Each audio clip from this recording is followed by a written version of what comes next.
So, although we don't see the goiter as being as much of an issue, doesn't mean that we're not iodine deficient.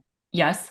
That's a great observation. And Okay. I was going to touch on that when I was into that. And so there's enough iodine in salt and enough salt out there that it really has taken care of the goiter problem. And you don't see, I have some patients where it's, sticking out of their neck here, but they're in the minority. So that was really public health miracle, but it's not, the highest concentration of iodine's in the thyroid, but you need iodine in the breasts, the ovaries, the uterus, pancreas, the prostate, the skin, the muscles, the fat.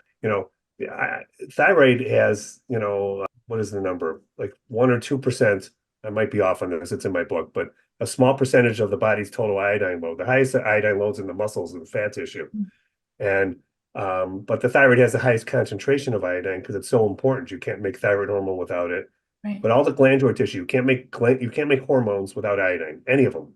Ovarian hormones, testicular hormones, adrenal hormones, none of them can be made without adequate amounts of iodine. The answer to your question is, yeah, there's enough iodine in salt to prevent goiter, but it's not enough iodine to give optimal or minimum, even minimal, but not enough to give optimal levels for the rest of the body's needs. So people will say, okay, fine, I'll hear this, I'll take iodine. Some people will react with even one drop of the Lugal's 2% or 5% iodine. And then they're saying, oh, and so then their thyroid doctor says, yeah, you're not supposed to take a lot of iodine. I call this medical. Well, I didn't call it. My mentor in iodine, Guy Abraham, coined it, so I'm just using it. But there's a disease that's taken part in most doctors, holistic and conventional doctors. It's medicaliodiophobia, and you know um, they they don't know the research.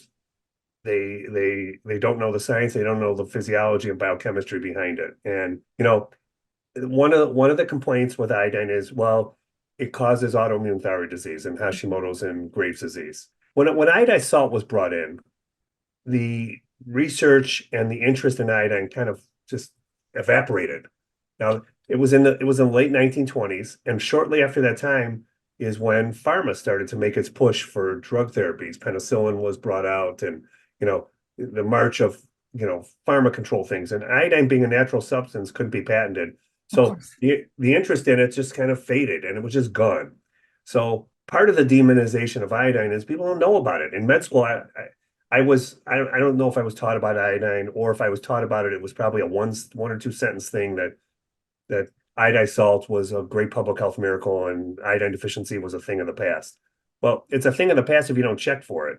But look at the National Health and Nutrition Examination Survey. Iodine levels have fallen 50% over the last 50 years or so. And most of Americans are deficient in iodine, according to the NHANES study. So, you know, if iodine was responsible for causing this autoimmune thyroid epidemic, which is occurring, we have Hashimoto's and Graves' disease occurring at epidemic rates right now. Right. Now, this is occurring at epidemic rates at the same time iodine levels have fallen 50%. That's a negative correlation.